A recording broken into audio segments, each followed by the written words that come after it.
they would be attending. I spoke to David last night, and Okay. I did speak to Miriam last week, and we talked about it. So I would expect her here, but we're still a few minutes away. Yes.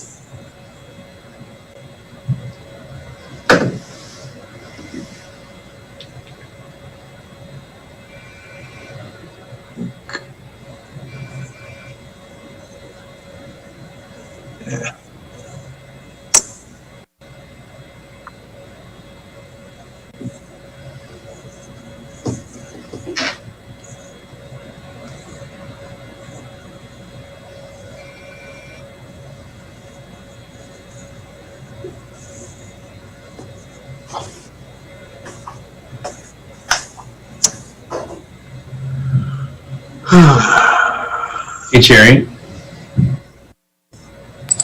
Yes. Can you make sure to send a link to Oscar, Chief Cahill, and Bill Ross? Okay. I may not have had the right invite list to you.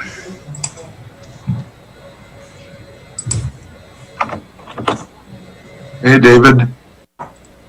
Oh, David. Happy New Year. Happy New Year.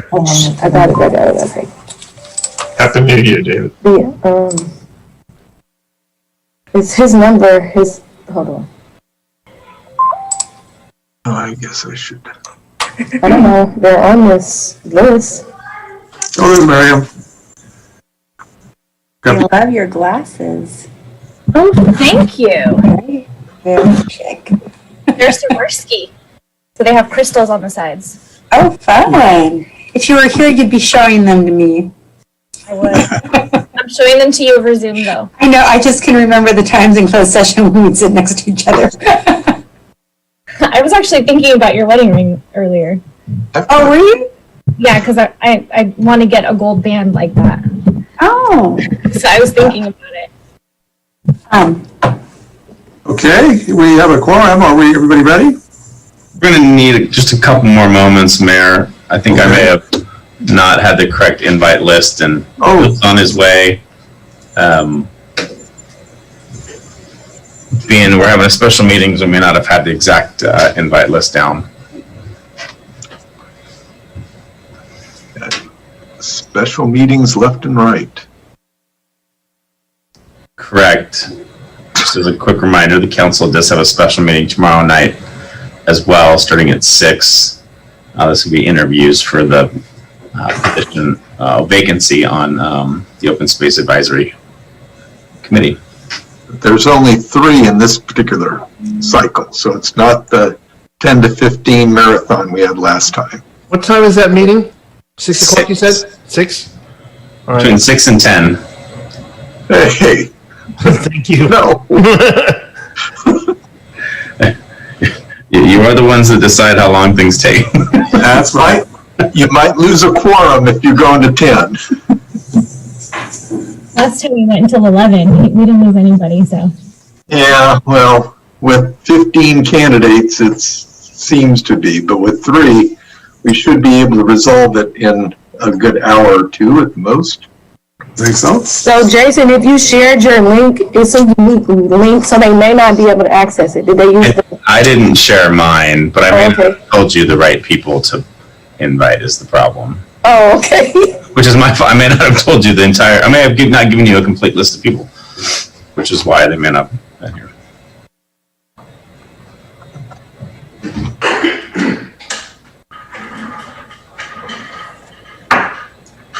So, Oscar's on here, but he's not logged in yet. Creighton, is he here? Hold on. Creighton, not yet, but he's on here. See Lincoln.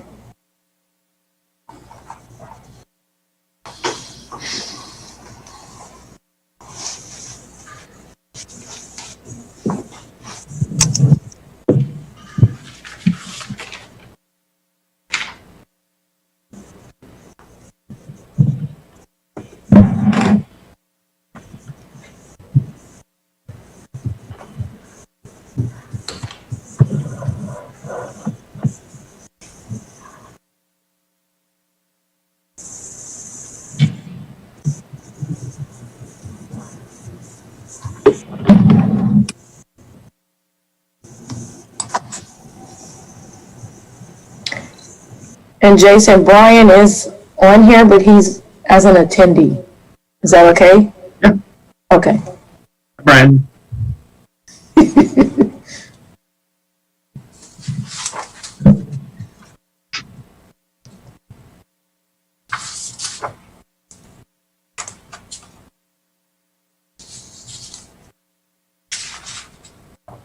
Did everyone have a great New Year? Not as good as yours. Mine was pretty eventful. What happened, Miriam? Yes, tell. You guys all know I got married. Congratulations. Congratulations. I didn't know. Awesome. Wow. Oh, that's why you over there glowing. It's that marriage glow. So, lots of family?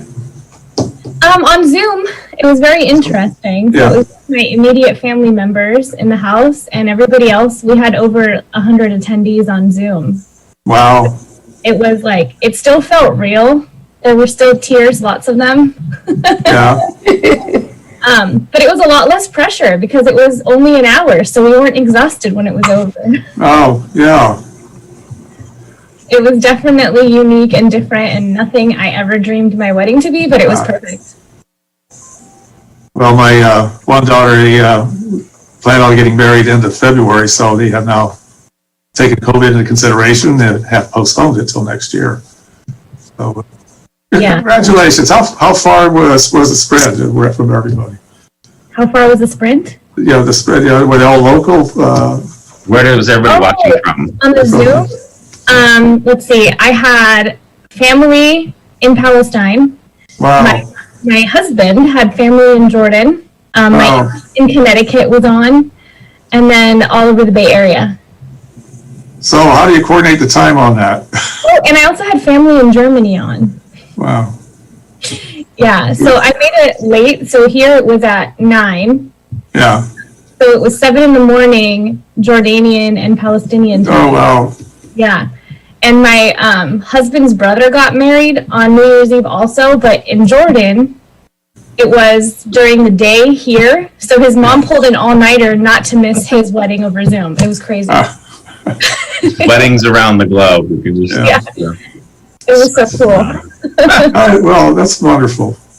Yeah, our family's spread out between New York and Hawaii, so trying to get everybody on a Zoom Ah. kind of similar. It's just, I think you're probably about 12 hours difference, isn't it? Given everything.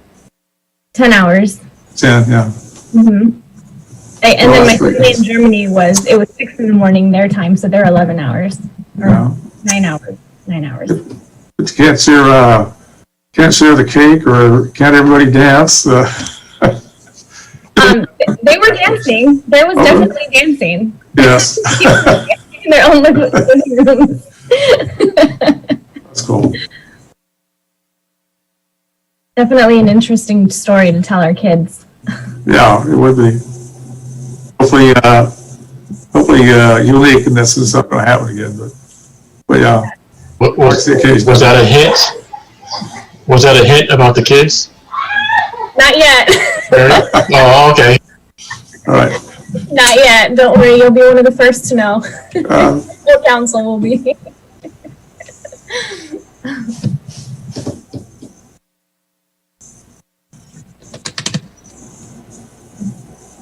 All right, we're just trying to bring Chief Ortiz and Chief Cahill on here. So where was your setting? Of the wedding? Yeah, Oh, it was at my parents' house. that sounds okay. Yeah. It didn't look the same with all the decorations and stuff, but it was at my parents' No, house. that's what I was hearing from my place. It might have been us. Yeah. There's Chief Cahill. Sorry for the delay, Chief. Hi, Chief. Good evening. So for Oscar, his had went to the city email, and I just sent it to the county. So he should, I don't know, if he didn't get the one for the city, he probably would have to check the city email, but I just added the county email.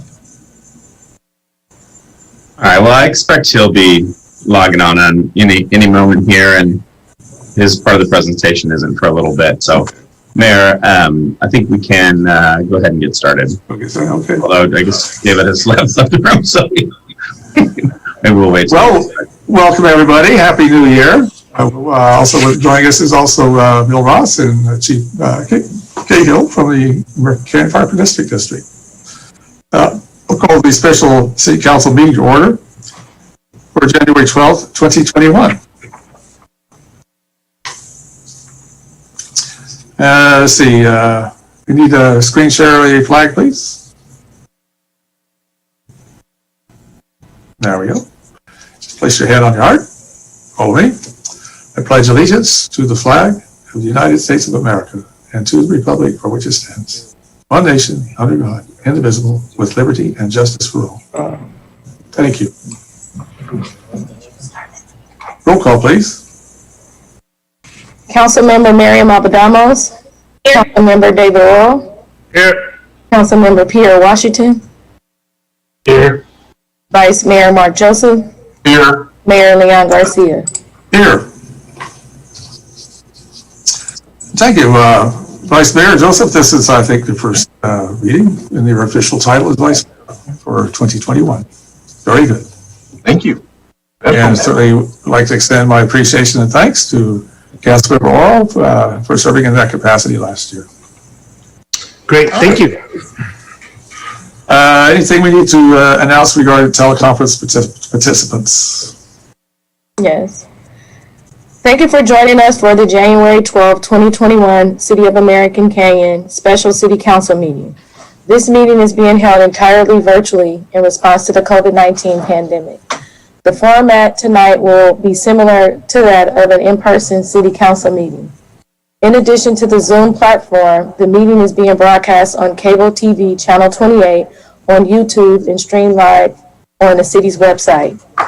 You will see the City Council members on your screen along with members of city staff. All members of the public will participate in a listen-only mode. Press only 9 to raise your hand if you wish to speak. The agenda for this meeting is available on the City Council's page of the city's website. We ask for your patience and understanding when there are technical difficulties.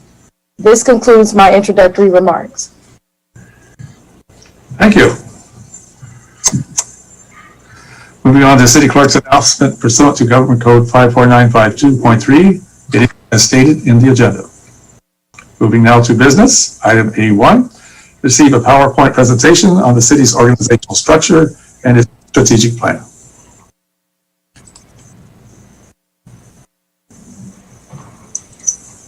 So you're muted, Mr. Hawley. Thank you, Mayor and Council. There we go. You would think after a year of doing this, I would know how to unmute myself. But it's a new year, and we still have to remember some of the old things. Tonight's presentation is meant to be a follow-up to a presentation that we had a month ago, and it's really an opportunity for the council, the new council, to orient themselves to each other and to staff. And last time we ran through the city manager, city attorney, fire district chief, and city clerk functions. And tonight we'll be talking about the rest of the organization, in particular the operating departments. But beyond just talking about what the day-to-day functions of each of these departments are, we're really going to be focusing on how they implement our strategic plan. And one of my personal desires this year is that we make sure that we're continuing to focus on the city's strategic plan and the day-to-day things that we do, in the activities that we're performing, and making sure that we're checking in with ourselves.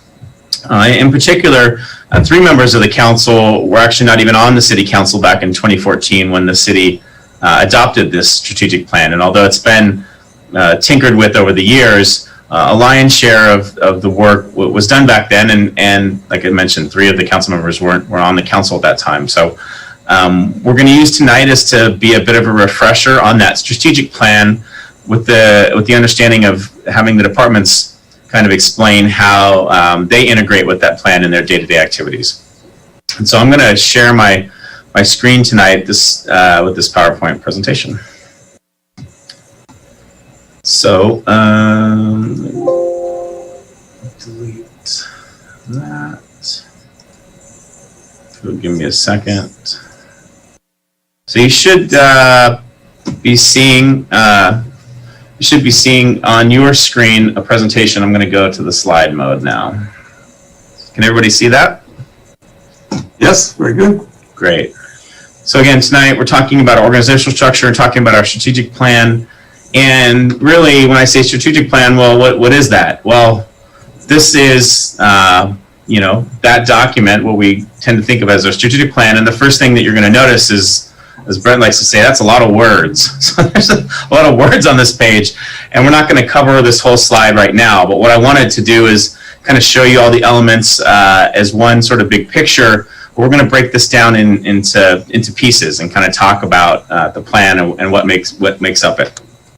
So I'm going to move on now to the next slide.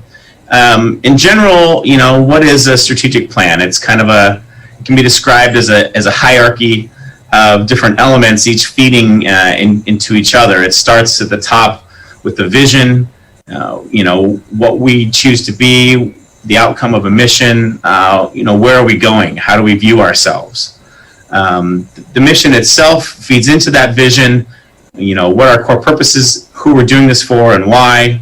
And then values are those elements that describe how we get there. How do we implement that mission that's leading to that vision? Again, those first three elements are all very high level. Somewhat flowery language is always kind of used, and certainly subjective and meaning sometimes different things to different people. As you get further down into that hierarchy, you get into goals and strategies, and these is where you start to become a lot more concrete. Goals are areas that you're targeting for improvement or as a way to measure success.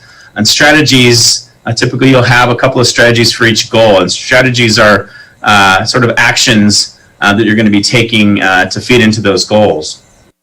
Importantly, though, at this level, you still really don't have a start and a stop.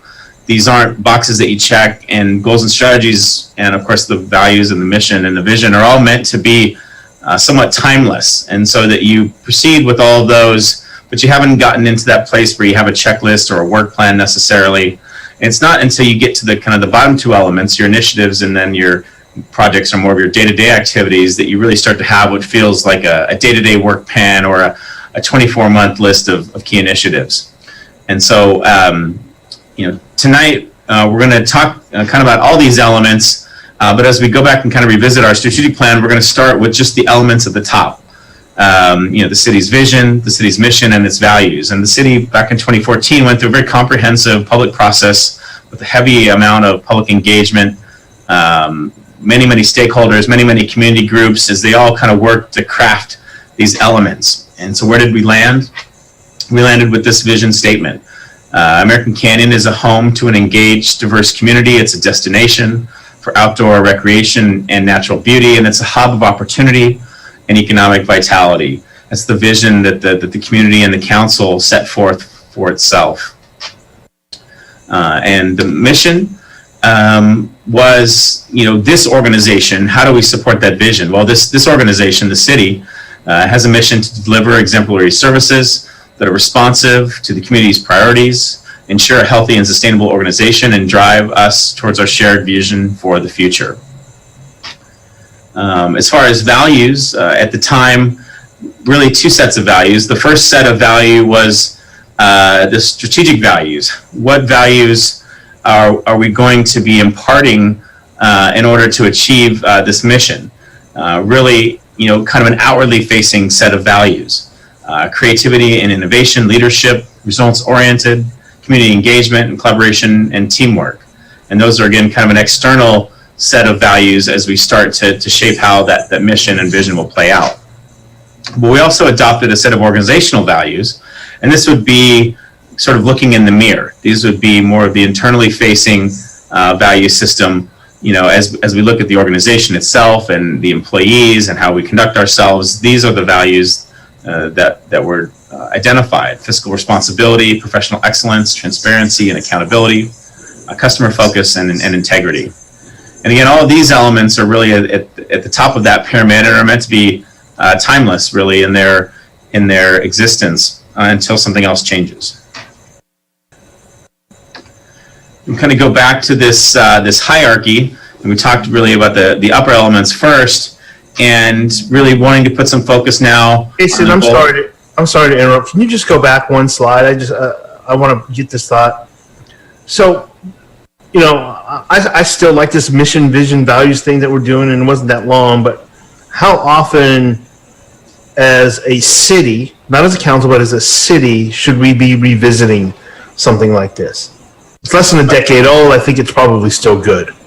Yeah, it's a really good question. I think, and I don't know that there's a right answer per se. What I'll say is this work was the first time that the city had done, at least that's my understanding. It was the first time that the city had done something like that. So, we had been in existence for 23 years before doing anything. And, and this work was done. So, I certainly, and we did talk about that. Maria and I spent a lot of time over the furlough holiday time period looking at all these elements as we began preparing for some work that's going to happen later in January. And we sort of touched on that. Do we, are we at that place where we want to look at changes or do these still stand the test of time? We went back and looked at these, and they still, I think, are adequate to describe what we're doing. I think if you rolled this out to the community tomorrow and said, what do you think? I think they would say, yeah, that makes sense. I think that's what we're doing. And I don't know that they would see 2014. I think they would see 2021. I don't think there's anything in here that seems dated or has changed, at least, at this level. So I think really the check-in, and it's, part of the reason that we're continuing to look at that is to make sure, that we all sort of agree that this still makes sense. Is there something that's missing, or do they not describe, what our interests are anymore? Are there new things we maybe want to describe ourselves by? So I think, they don't seem dated to me. These areas are all very subjective, though, and certainly other council members would have points on that. I would only offer to say that I wouldn't necessarily drop any of it, but I think over the last 5 or 8 years, sustainability has become kind of an issue that maybe wasn't as significant back then. As you know, for me, the job housing balance is important. Maintaining what we've got are important. So there's maybe 2 or 3 other elements that need to be integrated in here somewhere. Maybe it isn't the vision, mission, and goals, but those are some elements I think that have become significant since 2013. That would be my input.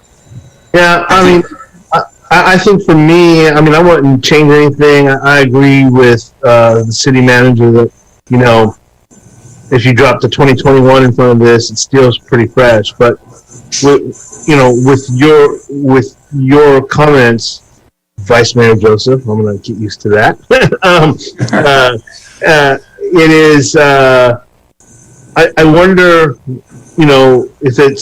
if we can fit those sort of sub themes under, economic opportunity and vitality, or opportunity, right, or creativity and innovation, because this, if I recall correctly, this was input from the community, and what Yes, it was.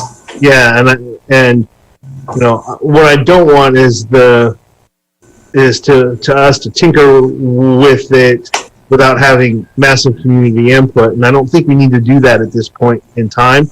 But I think as we think through some of the values that have changed or things that are there, I think they will fit under a few of these umbrella themes. It's my thought. I think like sustainability certainly would be included in fiscal responsibility. I think you're right, Mark. It's got to be more of an issue. Certainly, the economic impact of COVID certainly has a lot of concern out there, and a game plan on recovery from that is certainly going to be part of fiscal. Yeah, certainly. Again, we didn't necessarily think it was dated. The word sustainable is in the mission, although not quite in the context I think that the word sustainable might mean now. One of the opportunities that is before the council, because again, as we start talking about roles and responsibilities later this month, this is where the roles and responsibilities is lying at the heart of. This is really the council arena for saying, yes, this is what we're doing. And as we start going to this next slide, we start talking about our goals and strategies. This becomes the area that really is ripe for some thinking, some validation, potential change, modification, refinement. This is really where the work can be done. Those upper ones, they're big, broad, and aspirational. Here is where really a lot of the work can be done. And so, like I said, as Maria and I were looking at this over the holiday, we didn't touch much with the goals. The goals all stayed the same. With one of the goals, we had a slight change to it, but in general, the goals stayed the same. But we did start taking a look at the strategies. And again, these strategies are not meant to have a start and a stop. They're really pathways to kind of get to achievement on these goals. So we did some work on the strategies, and on the next two slides, I'm gonna show them to you. All told, there are 7 goals that the city adopted, and right now we have 30 strategies in support of those 7 goals. And so on the next slide, we're going to kind of jump into it. And in a few slides from now is where the individual department heads themselves are going to talk about their departments, their day-to-day activities, and how they align with the goals and strategies. So this has been the area of that pyramid that the work is happening right now. So like I said, we have here are the first 4 goals and the strategies of supporting them. I'm actually gonna read all of these. I'll go quickly through them, but we are gonna kind of read them at least once. We start with the public safety goal, which is to ensure that American Canyon remains a safe community. The 2 strategies, those are the 2 bullet points beneath, are the 2 strategies in support of that public safety goal, is to ensure American Canyon is prepared for emergency disasters and engage and respond to the community's safety concerns. Again, you can see with the technique with these strategies is there's not a start and a stop to them. They are pathways to achieving that goal. There is a community and sense of place goal, which is to build upon the strength of our local community and develop a clear sense of place and establish our unique identity.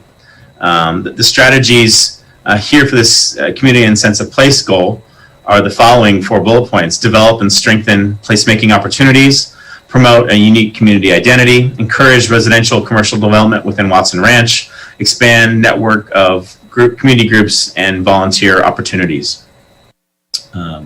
As we move over to the economic development and vitality goal, which is to attract and expand diverse business and employment opportunities, we again have 5 strategies for that goal. The first of which would be to improve opportunities for small business, facilitate industrial commercial development within the Green Island industrial area, facilitate mixed use development within the Broadway district, encourage and facilitate tourism, and expand jurisdictional boundaries to provide for future growth. The last one on this slide is our outdoor and recreation goal.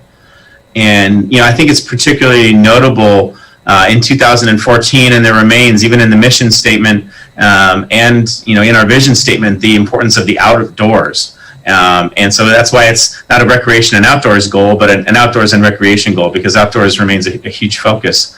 And that goal is to expand opportunities for outdoor recreation and an active and healthy lifestyle. The four strategies that are listed under that goal to ensure recreation programming and events attract a broad spectrum of residents, partner with community groups to deliver opportunities for organized activity, enhance park and open space amenities, and facilitate the development of interconnected trail systems. I'm going to go over to the next goals and strategies, just so we kind of have these all out in the open, and then we can begin to talk a little bit about how our organizational structure supports these strategies and goals. I could just reflect for a moment. We have made some achievement in those areas, that first set you showed. Yeah. We have, and you're exactly right, Mayor. Beneath all of those strategies are a number of action items, and over the years, many of those boxes checks, not all of them, and we're not showing them, in today's presentation. But you're right. Each of these bullet points having, 2, 3, 4, 5 sort of action items, more of those short-term start and end. It's clear when you're done kind of action items, and you're right, Mayor. Many of them completed. The transportation goal is to improve the transportation network within the city to alleviate congestion and enhance the quality of life for the community. This is the one goal that the wording in here changed slightly. And it's an important change in my mind. It previously used to say improve the city's transportation network as kind of an ownership or possessive. And I wanted to tweak that goal just a little bit to talk about the transportation network within the city, because the city doesn't own or possess all of the transportation network within its boundaries. For example, Highway 29, the most prominent, is not a city facility that we own. It's within the city, and we're doing a lot to improve it, but I wanted to remove this notion of ownership of it. And so that's why it's the transportation network within the city as opposed to the transportation network that we have ownership of. Just a small semantic, but I felt it was important. The 4 strategies that are underneath that transportation goal, the first one, being improve traffic flow on Highway 29. The second one being better the condition of local streets. The third one, expand the network of local streets and parallel routes to Highway 29. And the fourth one being the improve safety and expand access for bicyclists, pedestrians, and transit users. Is this where?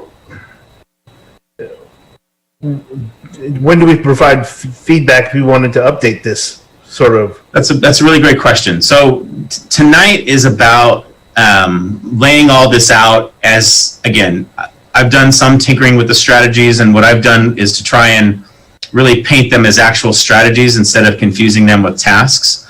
The opportunity for modifying strategies or confirming or validating all this is going to be one of the primary things we're going to be achieving on January 29th. And so what I wanted to do between now and the 29th was to make sure everyone understood, we have this strategic plan, here's what it says, and to be thinking about it between now and the 29th. Because when we get to the 29th, beyond, kind of agreeing or memorializing, where this document stays at this level, we're going to be particularly working on the lower level activities, the work plan, the key initiatives that support these strategies, a 2-year time horizon, and what are the key initiatives we're going to do in support of these strategies? What are the things we want to start and finish, the milestones, how can we track completion of those? And we're going to be really taking the 29th to develop those key initiatives. So we can't do those key initiatives until we have all this agreed to and memorialized. So the opportunity will really be on the 29th, and we kind of have a little bit of really homework really between now and then to take this, and we'll be sharing this document with the council so you can take it home and review it, and put your thoughts down. Certainly, if there's feedback now, I'm not going to, we wouldn't say no, council, to give feedback, but we wanted to get through these and then to really talk about how the organization is right now on its daily activities, how it's implementing these items. I will respect the process, but I'll let you know I got my red pen ready. That's great. That's great. We welcome feedback. Yeah. The infrastructure goal is to develop and maintain infrastructure resources to support sustainable growth. 4 strategies identified: deliver high quality drinking water from a stable long-term supply, provide recycled water alternatives for non-potable uses, ensure non-industrial and industrial wastes are treated effectively and efficiently, and prevent the flooding of natural and man-made drainage systems. The last one being a quality services and organizational effectiveness goal, and really described as deliver exemplary government services. And this even ties back to the mission statement. You'll notice the use of exemplary to describe the standard in which we're providing our services. There are 7 strategies in support of this goal: ensure fiscal stability to deliver services and maintain assets, emphasize customer service and community priorities, engage the entire community, implement new technology, encourage continuous improvement and best practices, increase employee engagement and development programs, and demonstrate leadership in environmentally friendly projects and policies. So that is the list of 7 goals and the 30 strategies in support of those goals. And again, we'll be taking the time on the 29th with David and the red pen and others who have ideas. We'll be taking that to see what changes might be appropriate. What we want to turn right now to is to look at our organizational structure and describe how this organizational structure supports those goals and strategies, and of course, supporting the overall mission, vision, and values. The city is organized in the following manner, with the American Canyon residents providing that guidance to the council and to myself and the leadership on what they want from an organization. What is, again, this is the community vision statement. This is the community mission. It wasn't just Jason. It wasn't just the council coming up with this. This is the community aspect to it. The city council providing directional leadership, and it's the city council that decides on what the policies are, what the mission is going to be, what the values. All of those pieces are city council approved items. We talked a little bit about the organizational structure back in December, but in short, there's the administrative side of the house with the city manager, assistant city manager, clerk, outreach, human resources, and we'll get into some more of that this evening. Also, the city attorney reporting directly to the council with their own purview and work. We have 3 separate commissions and committees made up of residents, citizens who provide advice and guidance, and sometimes, in the case of planning commission, approval of certain projects. And those are made up of assistants appointed by the city council. And then underneath the city manager are essentially 6 departments where we have different operating functions in support of that strategic plan. And I'm not going to read all of the little activity line items there, but certainly a wide variety of programs and services that are provided in each area, and those will be talked further by the department heads.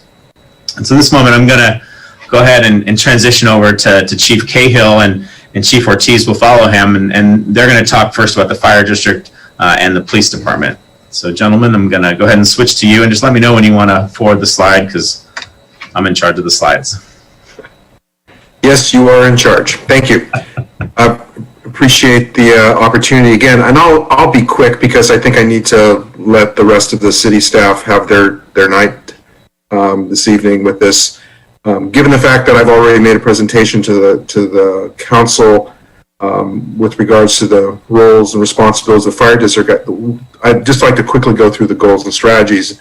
And in the public safety one, ensure American Canyon remains a safe community. Both Chief, and I don't steal Chief Ortiz's thunder, but those are 2 strategies there that are definitely consistent across the entire public safety spectrum.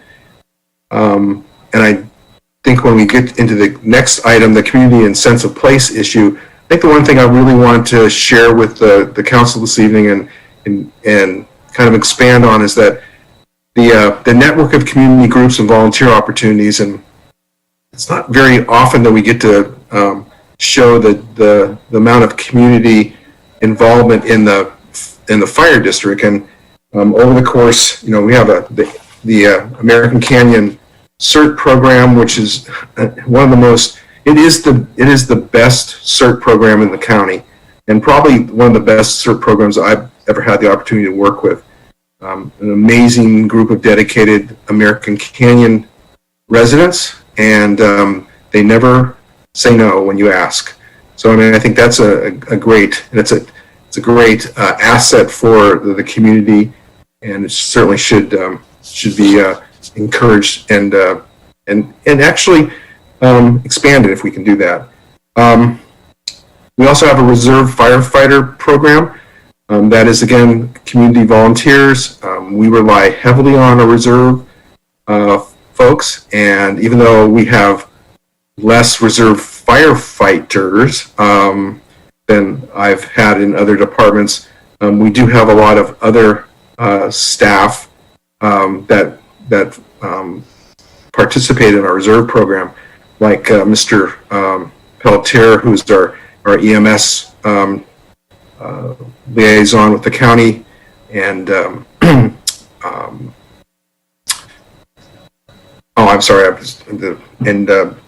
Jamie, his last name just,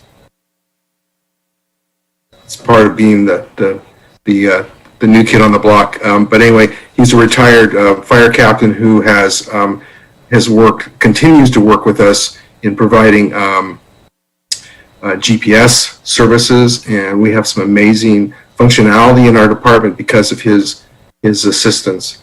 And then finally, we have an Explorer program, which is an opportunity for us to bring in high school age community students into learn about the fire service. And oftentimes we get, our firefighters come from those ranks. So anyway, those are those three community groups or volunteer opportunities that I think that need to be identified and highlighted. And then the final one, the economic development vitality, facilitating the industrial and commercial development within the Green Island industrial area.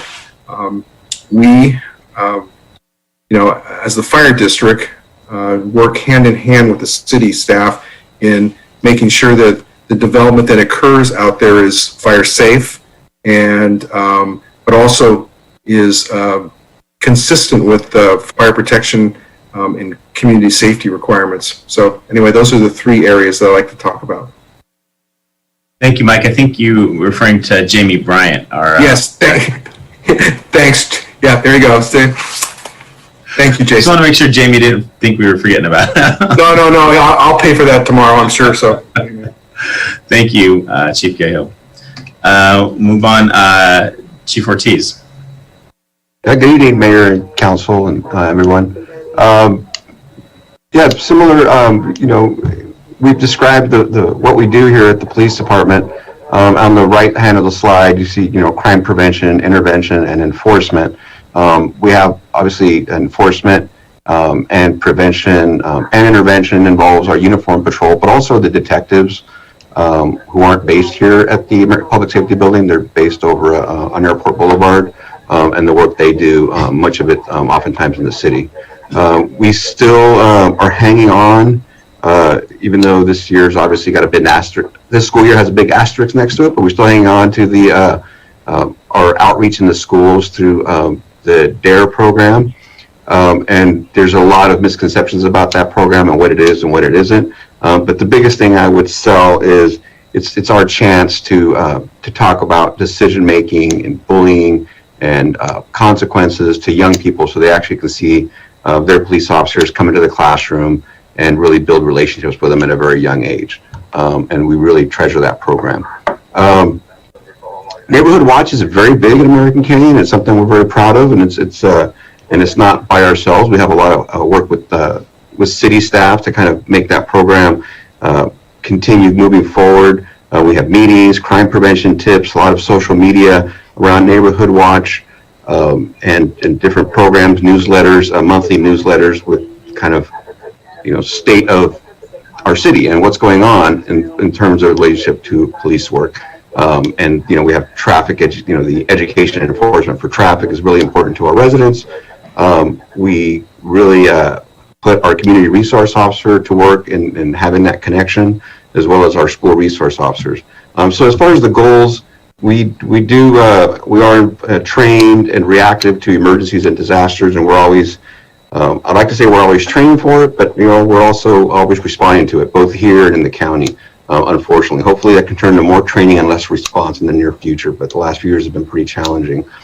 And then we frequently engage with the community and their concerns through everything I mentioned earlier, whether it's our school resource officer, community resource officer, Neighborhood Watch. We try to open that. The big thing for us, as you all are very aware, being a contract city of the sheriff's office, is the sense of this is our police department for our residents. We really want to sell that. So obviously our main customer is our residents and our businesses and our visitors, but it's not, I think it's fair to say another customer for us is, the city leadership, whether it's elected or city manager's office.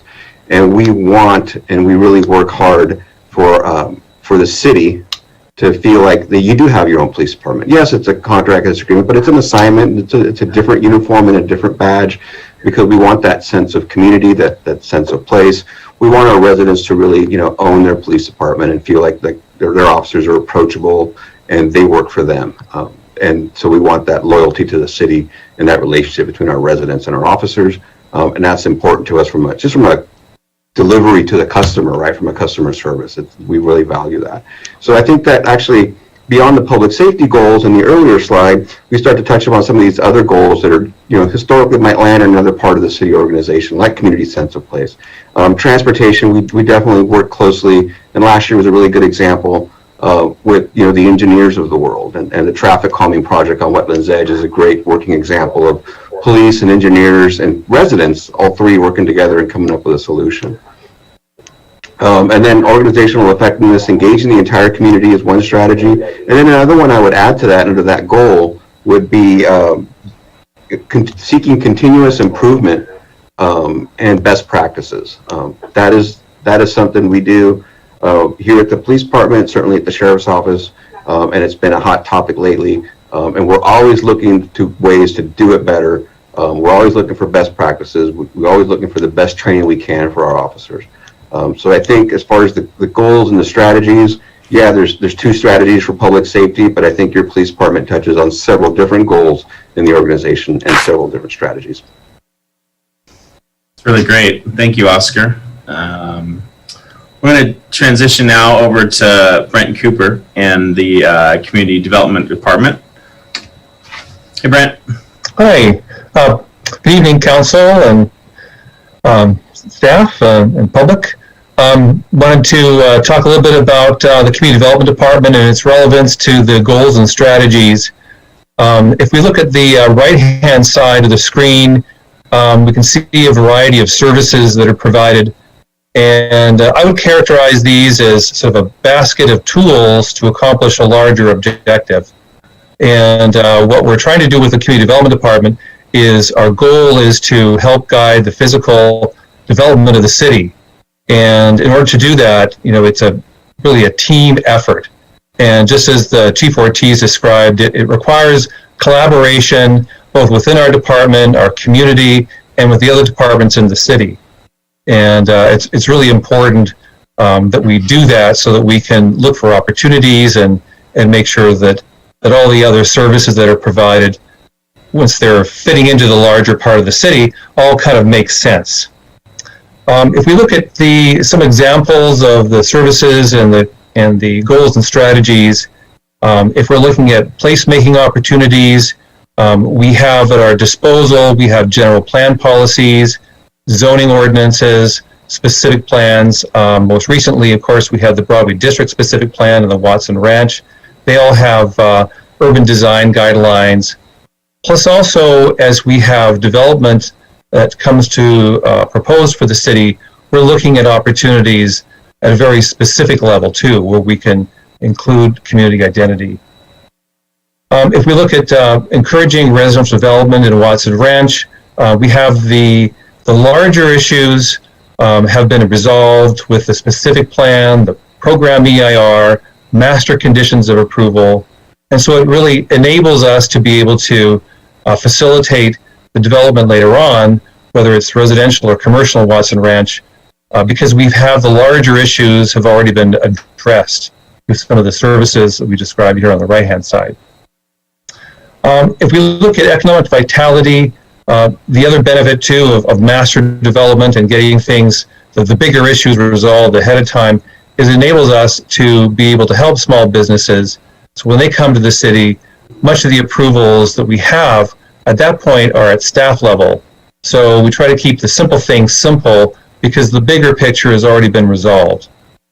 If we're looking at facilitating mixed use development in the Broadway District, that's been largely accomplished with our specific plan and program EIR, and we have projects that are ongoing right now that are able to make benefit of that. The one that's gone through the process was the Home to Suites Hotel, which kind of moves on to the next one, facilitating tourism. In addition to the Broadway District having already resolved much of the environmental review, the City Council approved a zone change that they needed for their height limit to give them the confidence to move forward with the project. So this maybe leads into also the way in which we conduct our services is being accessible and listening to what people need. And when we had met with the Home to Suites representatives, they indicated that the height limit was a very important feature that needed to be changed. And so we expedited a zone change that we brought to the council to help that happen. And so it's not really a service that's listed here, but the way in which we are able to help provide services and achieve these goals and strategies is to listen to what people need and look for opportunities. Some of the other opportunities that we have that fit into these goals was the time the city had an opportunity to purchase the Valley View site at just the right time, and now we have a beautiful project. The city facilitated the Amazon development and the Watson Ranch first subdivision. We also looked at regional opportunities and funding through the Priority Development Area Program, and we're also talking to MTC and ABAG over a priority production area. So we're constantly looking at opportunities to be able to facilitate some of these goals and strategies. So glad to answer any questions you have. Thank you, Brent. We're going to move on now to the Park and Recreation Department with Creighton Wright. Good evening, Mr. Mayor, members of the council. I'm excited to be able to go through our department with you. Here in the Parks and Rec Department, we like to consider ourselves the hub of the community, and whereby, like Brent mentioned, listening to needs is really important to us.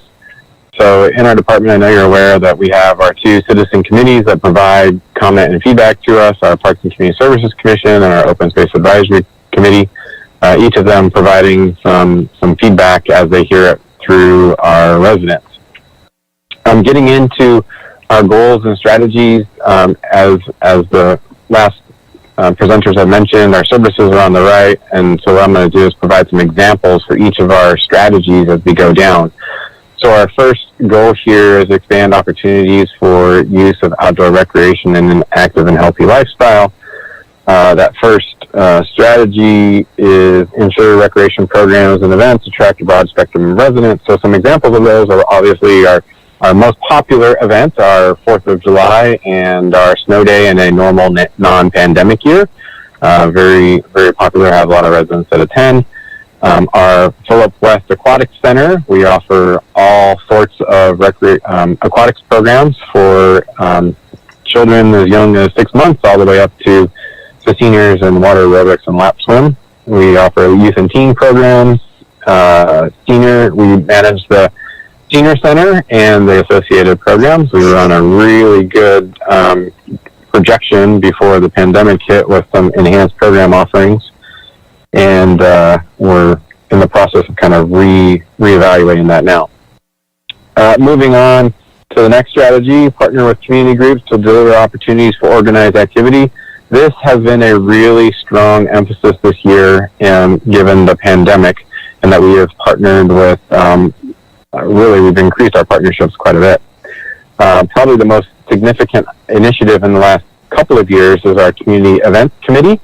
That is where we bring all the community organizations together and talk through their ideas and their plans for events to ensure that they're not, I call it cannibalizing each other's events and activities. There's only so many good dates a year, and these groups come together and ensure that they're not booking 3 or 4 different activities all at the same time, but trying to organize that. We also have community groups participate in our own city events. We help facilitate their programs and activities. Our facilitation of our drive-through at the Aquatic Center, the current one, we have several of our organizations that use that to get information out to their interest and to their clients, and also use that for fundraising. We have formal partnerships with the American Canyon Community Parks Foundation, AYSO, Little League, the sports groups, new this year, Napa Bike Coalition. And so really just trying to help and facilitate community service through various different partners. Next, enhance parks and open space amenities. I'd be remiss if I didn't mention that we can't at all do this alone. We really rely on the Public Works Department as well as the Maintenance and Utilities Department to satisfy this strategy. And I think a recent example of a partnership with all three of us, plus the foundation of the Wetlands Fitness Center that was recently improved this year. We have 4 or 5 different volunteer projects that have been completed this year, and we have some projects that are planned for the next 2 years. New open space trail development is one that is coming up here real soon. Facilitate and develop development of interconnected trails. This is what our Open Space Advisory Committee is really interested in. Most of the interconnected trail pieces come about through stuff that Brent and Public Works reviews through different projects. So Green Island and Devlin are good examples where a Class 1 trail is being developed as a part of those road reconstruction projects. The SDG trail coming about just north of the wetlands area is another good example. We also participate in regional planning and coordination efforts, whether it be through Vine Trail, the Bay Trail, the Ridge Trails. We have each of those 3 running through the community. Moving on to the next goal, build on the strength of our local community to develop a clear sense of place and establish our unique identity with the strategy of develop and strengthen placemaking opportunities. I think focusing on our natural assets in the new open space and the wetlands is one of the great things that we do from a placemaking perspective, as it is such a unique asset that we have here in American Canyon. The other part of that is recently we've done some park renovations at the skate park and the tennis courts, and some planned playground renovations upcoming. And so the next strategy is promote a unique sense of community identity. I really feel like our community events do that very well, bring everyone together and give them the opportunity to see each other and to build that community spirit and pride. We do also partner with our communications group in creating some community campaigns, whether that's decorating houses at the holidays, or doing some backyard stargazing in conjunction with our S'mores and Meteors event. We're looking for more and more opportunities to engage the residents through campaigns. The final strategy is expand our network of community groups and volunteer opportunities. We formalized our volunteer program and rolled out an online management platform this year, which has been going really, really well.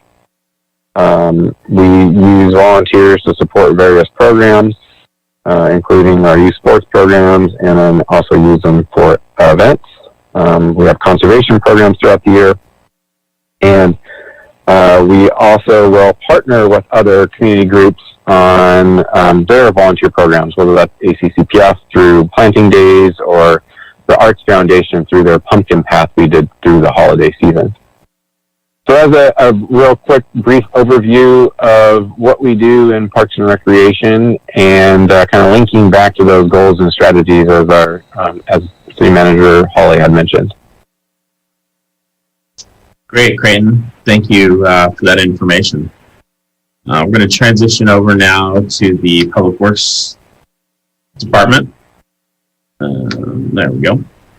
And this position is actually vacant. The Public Works Department Director is position's vacant. We're actively recruiting right now for that position. I'm going to go ahead and take a stab at kind of explaining this, mostly because I used to have this job, so I have somewhat of a handle on how these things interrelate. The Public Works Department generally focused on transportation systems, streets, and the capital improvement program, and then the private development city engineer functions. This is the function, as property develops, there's a number of public improvements that are built, and so there's a specific requirements and specific activities around the assets that are public that eventually become the cities, but are built by private developers. And with our 2 big Watson Ranch plan and the Broadway District plan, some of the other development projects that are coming online, these are designed by the developer and built by the developer, but oversight is provided by the city engineer. Really, street encroachments is another area, both our street maintenance and the encroachments of those, both USAs and encroachment permits, utilities, those sorts of things. And then stewardship of our creeks and wetlands and open spaces. This is those stormwater BMP type areas. that these groups maintain. This department is kind of broken up into kind of two different areas. One being the engineers doing capital and private development, and the other being the streets and storm drain group. The goals and strategies that they help support really around on the public safety side, the community safety concerns has to do with particularly Chief Ortiz mentioned it before, the wetlands traffic calming project is an example of that. The design of that and the implementation of that project was done by this department. The economic development goal with the development of Green Island area along with the development of Broadway. Again, these are private development projects coordinated by city staff, the engineering of it and the construction of all those activities. We estimate between Broadway, Watson Ranch, and the Green Island area with all of the development that's happening, it's $400 million worth of capital improvements that will eventually be built by private developers. Huge amounts of money that are going to be spent, and there's a lot of coordination and a lot of foresight has to be shown. A lot of leadership has to be shown to make all those things fit together. On the open space and recreation, definitely fitting more onto our capital improvement program side. Parks and open spaces and the design and construction of enhancements there, as well as our trail systems. The transportation goal, again, trying to improve the traffic flow on Highway 29 is a focus of this department. Again, it's a Caltrans facility that Caltrans and NVTA have the primary roles over, but this group has been instrumental in kind of forcing their hand, forcing them being Caltrans and NVTA to pay attention to the stretch of road and to seek improvements on how to make the traffic flow better. But this group also is working on the local street projects. Right now we have a project going on James Road. It's our Measure T project for the year, and that's going very well at the moment. But this is the group that implements that capital improvement program, which seeks to better our local streets. It also working on the network of local streets and improving that street network and the parallel routes to the highway, Devlin Road and Newell Drive being those parallel routes that we're most familiar with. Also the safety and the expansion of access for bicycle and pedestrian. This group has primary roles in all the different initiatives related to that strategy. And again, I mentioned before, this group also the storm drainage and the basins and the creeks and things. These are our natural and our man-made drainage systems, and ensuring that they're maintained so that we don't have flooding is one of the primary responsibilities. And with that, we'll transition over to the Maintenance and Utilities Department with Felix Hernandez. Good evening, Mr. Mayor, members of the council. Felix Hernandez, Maintenance and Utilities Department. As I'm sure you're getting quite familiar with these slides, goals and strategies on the left, services provided on the right. And I want to go back to what Mr. Cooper said with as far as the teamwork, and that the departments working together, collaboration between the departments, our community groups, and really for the Maintenance and Utilities Department, I think we have a very broad scope in that we support a lot of the other departments. As you can see through the goals and strategies, for instance, public safety, with the facilities and the fleet maintenance that we do, maintaining those facilities, maintaining the fleet for the police department, and then something that's maybe not thought of as much as the water system, the water distribution system, operated and maintained, providing adequate supply for fire suppression, and maintaining those facilities. So quickly, I'll go through these services provided, and then I can touch more on these goals and strategies and how these things connect. So I already mentioned clean and reliable drinking water, the effective wastewater collections, treatment, and water recycling, management of the city's vehicles and fleet buildings. Again, I mentioned that. Parks maintenance. Mr. Wright had touched on that and how we collaborate with the Parks and Recs Department with the installation of the wetlands exercise equipment. Story Walk, we participated in that as well. We also supported some community events through the schools. The Watershed Explorers program was one that we were involved in. And unfortunately, didn't get to kick off because COVID hit right about that time. But again, through the community and outreach with parks and outdoor rec. First responders in the event of emergency, as you I'm sure you're aware that the water continues, the sewer treatment continues, the staff of the maintenance utilities department, they continue on kind of those essential workers and providing emergency services during disasters and pandemics like we have now. So for the goals and strategies, again, public safety, the maintenance of the fleet and the buildings, again, something that I think is overlooked is having adequate water supply and having those facilities maintained. So if we did have some firefighting duties or I do some fire suppression stuff, we can support in those areas. The community and sense of place, again, back to our support and collaboration with Parks and Rec, is doing these programs, helping out with these programs, community education, the installation and maintenance of these facilities, such as the exercise equipment on Wetlands Edge. Economic development and vitality. So through the water system and the wastewater system, we support those areas, and that, for instance, through the local limits assessment, assessing how much capacity do we have at the wastewater treatment plant, and then trying to maximize that and really fine tune it, and working with businesses in the community for local limits, which helps economic development vitality. Outdoor rec, I touched on that. Again, I think that the good collaboration between the departments, it's really a team approach. We do support a lot of the other departments. The maintenance and utilities department is kind of I like to think of it as we're like boots on the ground. We have some departments that are focused on big picture, and then it starts getting distilled down to maintenance and utilities, where we're out there boots on the ground and helping out in these areas. Infrastructure, developing high quality drinking water. An example of that would be the Sites Reservoir project that we're involved in. Continuing on with that and doing facilities master planning at both locations, water treatment and wastewater treatment.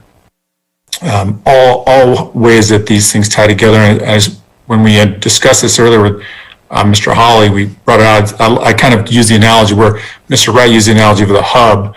I like to think of it as the roots, where the maintenance and utilities departments kind of the roots of this tree that we're trying to grow, with these departments being the branches, and eventually we have this big picture, this big strong tree.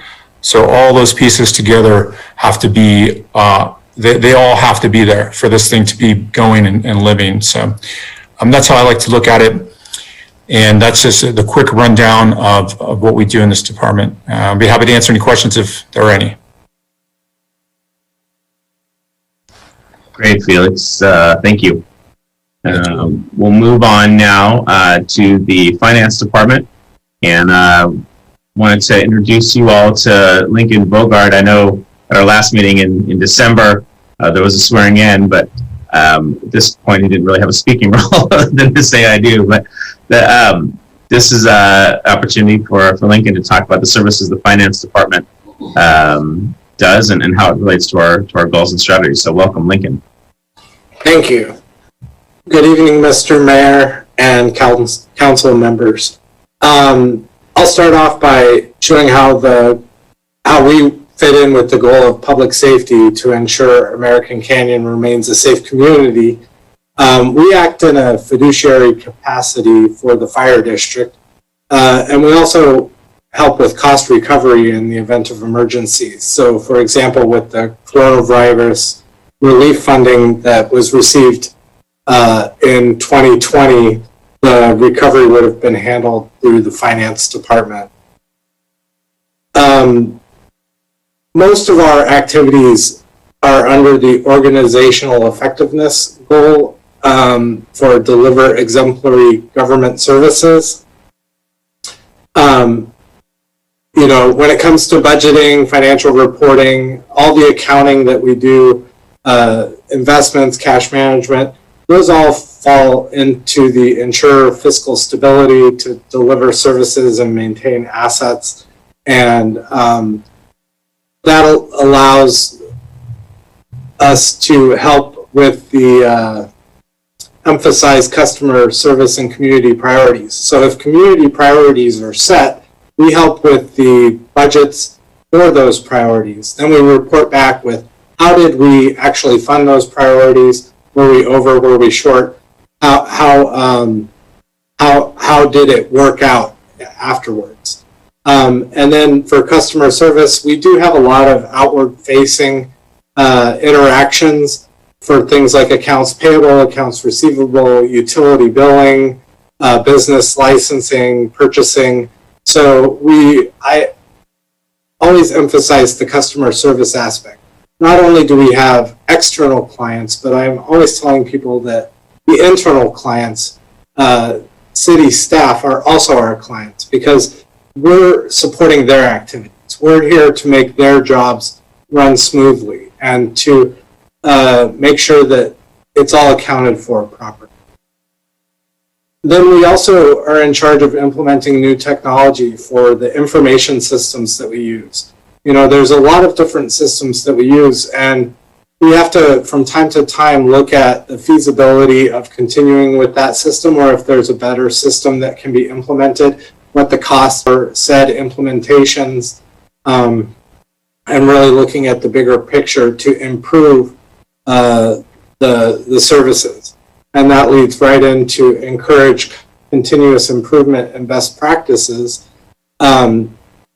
You know, I like to come into a position, wrap my arms around what's going on, document all of the processes, get in procedures. I've sat with all of my staff and stated, you know, I want to hear what your ideas are to improve these processes. How can we become more efficient? What can we do to make these activities work best? So that kind of, from there you work from a ground up, and then you can really see what technologies you need to deliver those services in the way to meet community priorities and therefore ensure the fiscal stability of the city. So it's all very interconnected here in the Department of Finance, and we deal, you know, with all the departments in our day-to-day operations. Great, Lincoln. Thank you. And we're going to move on now. Maria, describing the Assistant City Manager functions.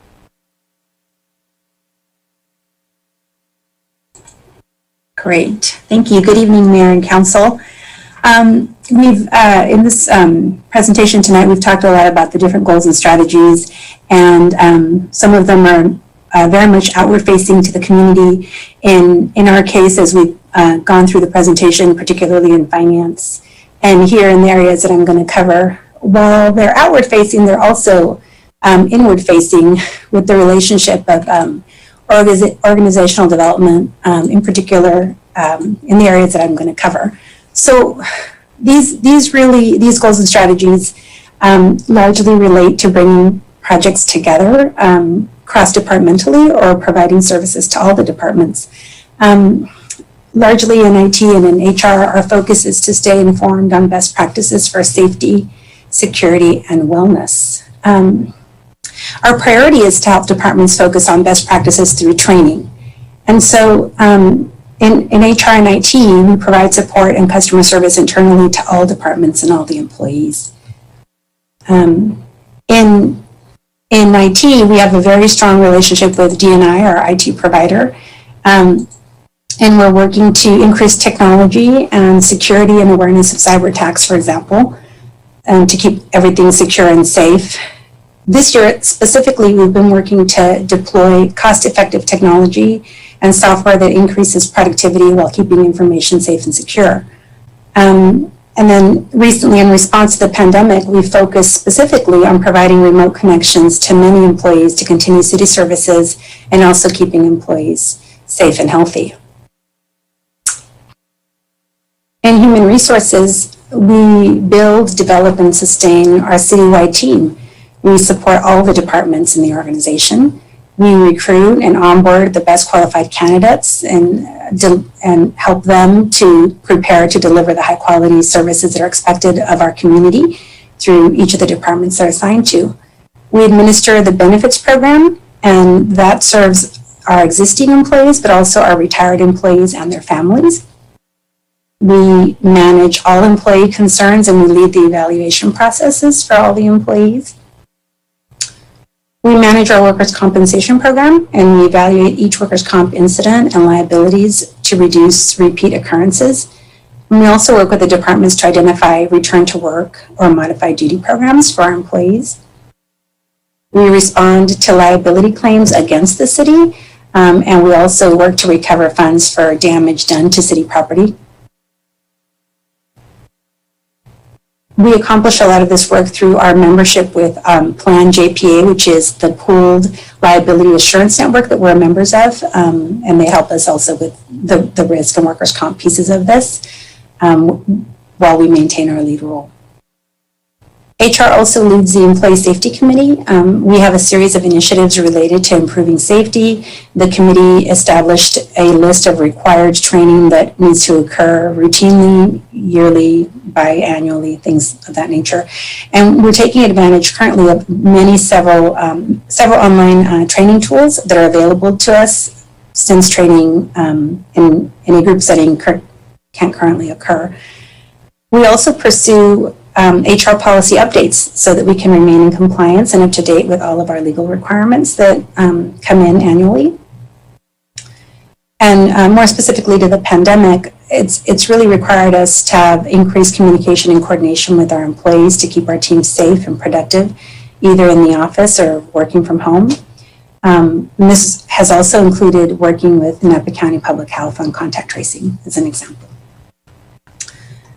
And so, as you can see, we've got quite a bit of the inward-facing pieces that I've described here. Community outreach is another arm that we have in the city manager's office, and obviously that we have inward-facing work that goes there because we spend time thinking a lot about how we want to message things, but it's always in thinking about how we want to share things with our community, and that's two pieces. That can be our work community and also our community at large through the city. And in the city manager's office, we work quite a bit at bringing everybody together. Again, as I mentioned at the beginning, cross-departmentally. Sometimes project deployments touch multiple departments, and so we work at a higher matrix level to have things happen. One good example of that is the NG project. We had a financing piece, we had the implementation piece, and so there are all the different hands and arms that go into this to make it possible. So that concludes my portion of the presentation. And I think, Jason, you have the next few slides. Yes, Maria, thank you. Just to kind of wrap up, this was that first slide that we showed that had all of the words on it, and we've covered all these words, kind of piece by piece.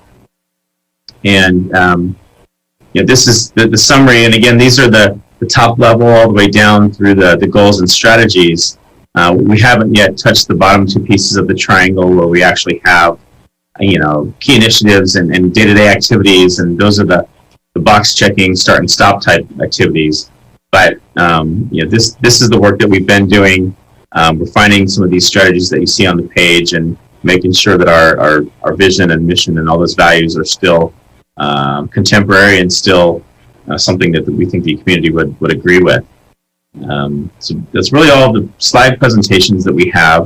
And I mentioned before on the 29th, we're going to be taking, a hard look at these strategies and kind of confirming that. But, given that we still have a little bit of time here this evening, if conceptually there are some ideas that the council wanted to make sure that we hit upon on the 29th, I think it's probably fair game to kind of at least talk about some of those ideas if we're seeing some things that are missing or maybe that aren't as relevant anymore, some of these strategies. I don't know that we're going to be in the full wordsmithing mode tonight necessarily, but if there Councilman or Vice Mayor Joseph had identified a couple of the concepts that were in his mind, and if others on the council had some topical areas that you might be thinking about, I think, Mayor, it would be a good opportunity to get some of that on the table so that when we go on the 29th, we can make sure we're all prepared for that.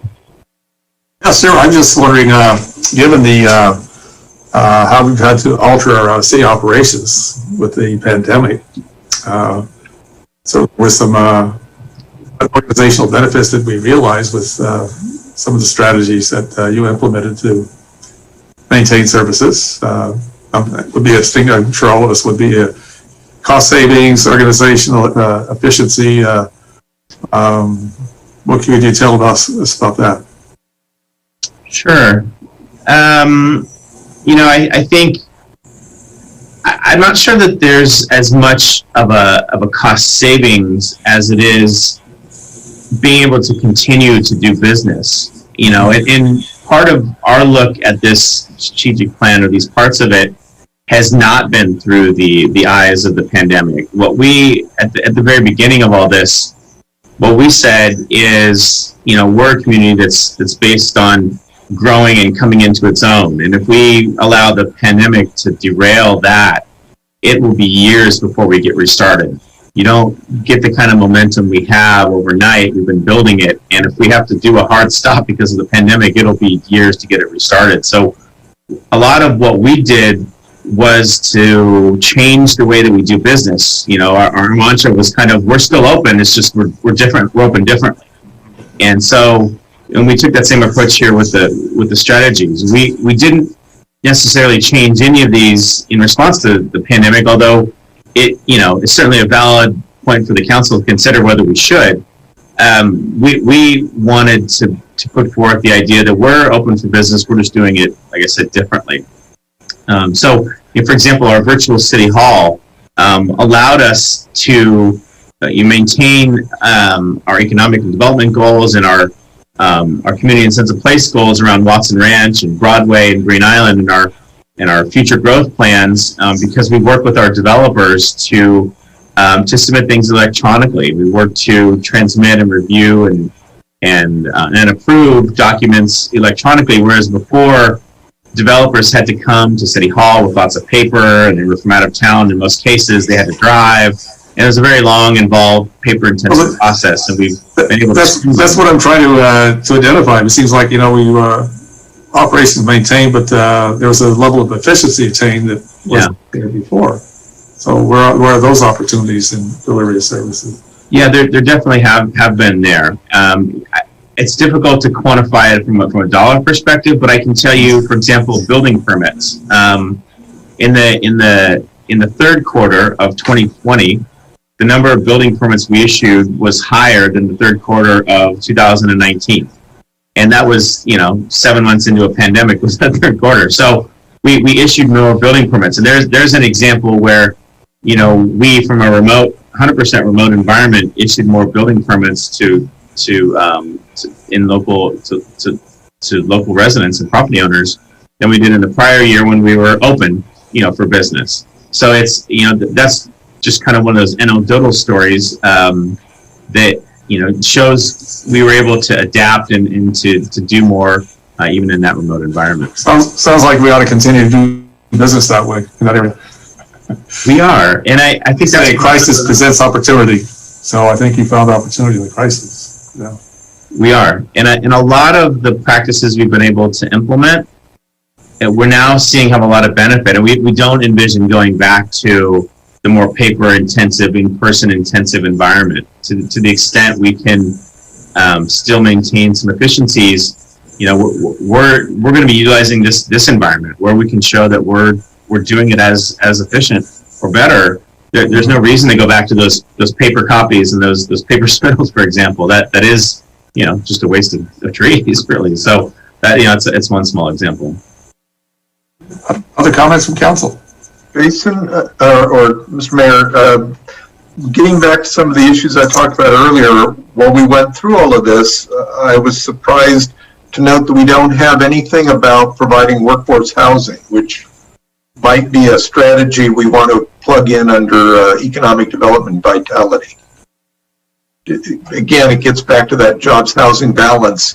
And I think we can piece it together within that goal, but we need to talk about the housing end of it. So to add something along that, is kind of a preview for when we get together at the end of the month. No, and it's a fair point, Vice Mayor, that the word affordable isn't actually in here anywhere. Yeah, we have we've updated our affordable housing nexus fee. We we did the Valley View project and everything else, but the word affordable that doesn't stand out here. So it's a fair point. Or maybe workforce housing, particularly as it relates to economic development.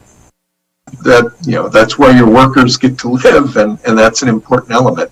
So to me, I think that's something we need to plug into. And then you're right, some red pencil time might be handy, but that may be more appropriate for the retreat or down the month. For me, the thing that I was kind of staring at was the transportation goals. I think improving traffic flow on Highway 29 is something, yes, and that's important. But I think really there's a focus that needs to be done on local streets and parallel routes to 29, and we've gotten a lot to that. And it was a big discussion as we were going through the Watson Ranch negotiation project to continue to focus on that, either through the Newell extension and overpasses and the West Side Connector, whatever that is, something I want to focus on. But, related to that, but also completely different is, and, I think this is for further discussion on the 29th, is, we're a small city, we're relatively flat. Why can't we make this more pedestrian and bike city, right? So, we're doing it in bits and pieces. And as a council, can we begin to think about even more safety measures or more bike paths and like green lanes and really work on with the Napa Bike Coalition to understand how we can do this? Because we're going to have a school in the northwest corner, right? And then we've got a civic area in the middle, and we've got retail along the highway, and we've got a high school on the other end. How do we get, parents and kids out of cars and maybe taking a bike instead around town through very safe paths, right? And there's a lot of possibilities to do that with the Vine Trail in some intersections, and even on the west side of town through Napa Square, some of those bike paths in the back. You unless you're crossing the street, you're never really hitting anything in terms of traffic. I would like for us to think about that. When we talk about economic development and vitality, this is something I brought up 2 or 3 years ago, and I would really like to visit it. I had an opportunity to speak with Assemblymember Cecilia Aguilar Curry. She is sponsoring a bill in regards to broadband and bringing municipal broadband and making it easier to adopt municipal broadband. Why is that important? Because I think there's I'm privileged enough to be able to pay for expensive Comcast internet. I think there's others who have had to live through this pandemic with very slow internet, and they have to do that. And not everybody can afford to be able to do that. And if we made that a priority, we would lower the cost of broadband for us while also hitting goals of, economic development and vitality, and basically making it better for our citizens to live here. There's no reason why, we have to rely on commercial entities for this. And there's been very successful ways that people have done it. Chattanooga, Tennessee is another one that has done it, and really has just created, thriving smaller businesses and attractive investment and residents because of their infrastructure.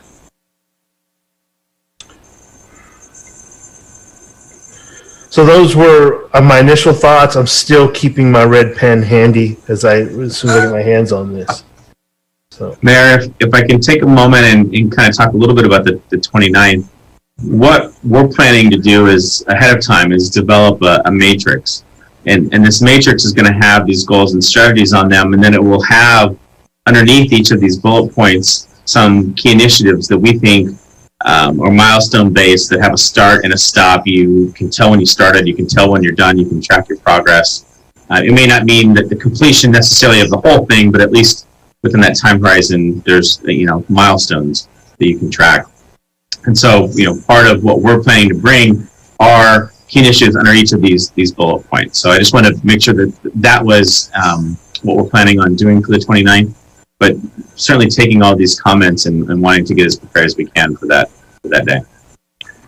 I have another thought here, and this is sort of a shorter historical perspective. As when I first got on council, we had some very major things to tackle. The Broadway District Specific Plan and Watson Ranch, and in tandem with that was Green Island Road and the community CFD that we were tackling, right? Let us look back as a council and say that we got a lot of those big things out of the way, right? And now we are here in the point to where we need to let that investment and that development begin to happen. And because we've laid the framework for that, we've set the policies to do that. Is there a possibility to look at how we can continue to encourage that in a way, or foster, in particular, I'm talking about the Broadway District Specific Plan, now that we're there, how do we accelerate that? If you think about where we are in our history of the city, I mean, we were here for a while, we were here for 23 years, and we had a boom in the 2000s and the aughts, and then we kind of just stopped. Probably in the early teens, we were just kind of finishing up, and we were waiting for sort of those next big things. And I think it's akin to what Napa did with the Napa Flood Control Project in 2005. They basically set the policy, got the funding, and set up a place for things to happen. And in a decade, they absolutely changed that downtown area and invited things. And I think we're there. And I think 10 years from now, this place is going to look a lot different. And I want to make sure that we're setting up policies that foster the best chance for success, if you will. I would love to look at that, Jason. But in addition to that, sort of that big game thing, and I used the analogy before, now we need to play small ball, right? What is it inside our city that we need to look at that needs to be fixing? Councilmember Albandamas mentioned over and over West Side Parks, right? What is it that we can do in this session on the 29th? Can we look at things that we're improving along the way? We're doing good jobs on that with the Donaldson and James Road intersection, and now all of James Road, right? James Road and that, like, where else can we identify those things that are actually going to be a tangible difference for immediate residents of for residents in this community immediately, right? So, Watson Ranch, Broadway District, and Green Island, those are kind of happening, but we're not, as a citizen who lives here, we're not necessarily involved in seeing all that. But streets and parks and things like that ought to be tackled, and I think we need to think about where we've come from and how we may attack the next big thing, which is actually a bunch of small things together. Mm-hmm. Good point. There's a number of opportunities there, I think, as well. I mean, certainly, you think of James Road and pedestrian access, sidewalk, bike path there gets you from Donaldson Way all the way over to the shopping center Safeway. So you take that, you go east with it, then you have a safe route all the way across. The big obstacle being how safe it is to cross the highway. Maybe there's something that could be done there to assure that. I think a lot of families are reticent to have their kids bike to school crossing the highway. That seems to be one of the big barriers I hear about frequently. But you have a good point. I think there's other areas where, what about Teresa from Napa Junction into the rest of the city? A lot of us drive that road every day. That's a major external use from people cutting through town, but frankly, a lot of folks who live here on the west side, that's a route that we use a lot. And to the point regarding the parks, yeah, there needs to be an assessment. How do we, what level of renovation do they need? And, how do we pay for it? Are there, what levels can we, perform on that are, the lower hanging fruit, so to speak, that makes that a little more, attractive. Usually some amenities like, tables and benches and things like that. American Canyon Community Parks Foundation has stepped up many times to help facilitate that. Kimberly Park being an example. So I think there's assets out there that are not only the city, but community organizations as well. Thank you for that thought. Mr. Mayor, just to piggyback, I think Councilman Oro has a good point as it relates to the Broadway plan and Watson Ranch and so forth, that we really need to go, now that we've got the plan, it doesn't happen unless we also look at implementation strategies. So I do think that's important to talk about. The other point I'd like to make is that there are the values. We're focused on the goals, but we need to look at the values as well, because a lot of what Councilmember Oro was talking about as it relates to broadband and some of the others really relates to that value of creativity and innovation. Some of the elements of getting things done and best practices and so forth, to me, is a reflection of that being results oriented and kind of being data driven and a dashboard of sorts. So I think on the 29th, hopefully we can take a little bit of time and chat some about the strategic values and how that relates to whatever the goals are. How do we use, what strategies do we use in terms of those values, and how does that play into the goals? Just as a comment. Good thought. Thank you. Any other comment from our council this time?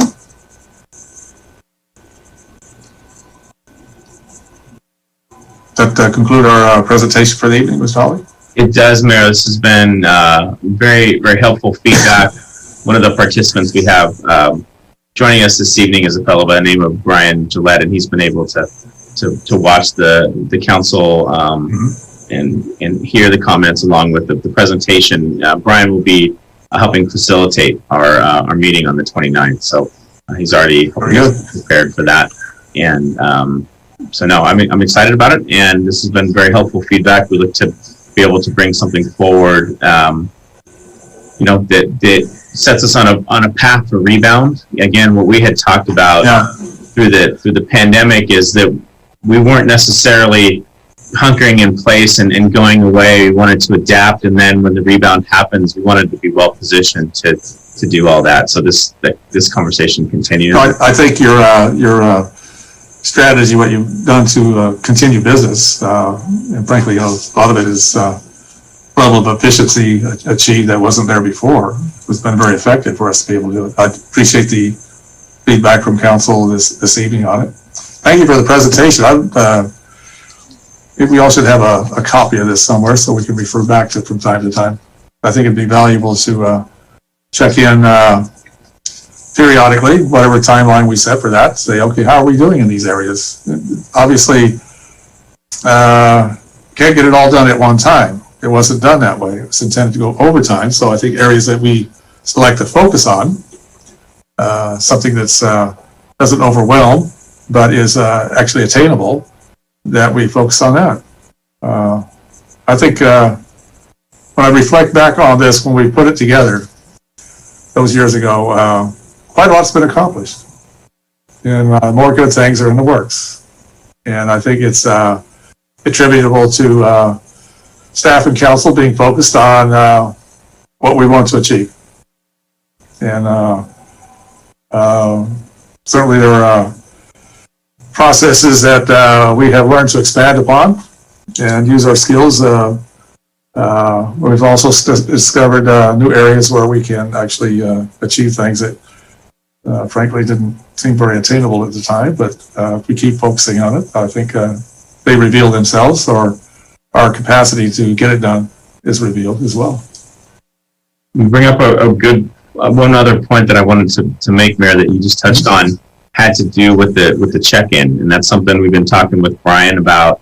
What does it mean to check in on some of the initiatives that we come up with, right? These are things that are going to have a start and a stop to them. You'll know when you're done.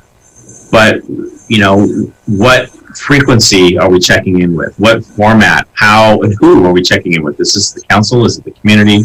You know, in what context? And it's not to be answered tonight, but as we start thinking about the 29th, how do we go about checking in and what frequency and who's doing that? And you know, and we, in some sense, the budget document does that. In some sense, State of the City does that. But are those too infrequent if they're a couple of once a year things? Are there ways to be out in the community more frequently, checking in with them while also talking about our successes and our milestones? And you know, if we're doing a presentation every month on various milestones met, the effort that it takes to create all that work to do those milestones, you end up spending a lot of time creating forms and things. So the frequency of monthly probably ends up being a little too frequent, but annually may not be sufficient. And in what, you know, checking with the council is one thing, checking with the community is a different level of engagement. And what is the community wanting? What is the council hearing that the community wants? What's the council comfortable with? These are all things I'm hoping you all can be thinking about before the 29th. Certainly, good thought. That's all we have, Mayor, for tonight, and I appreciate the input. Well, thank you for the presentation. It's been quite a refresher for myself, and I'm sure for council members as well. Something new for Councilmember Washington to grasp hold of in terms of what we're all working on and have been working on and will be working on. But it was a good refresher for me. I'd like to see that. Okay, thank you. Okay, thank you.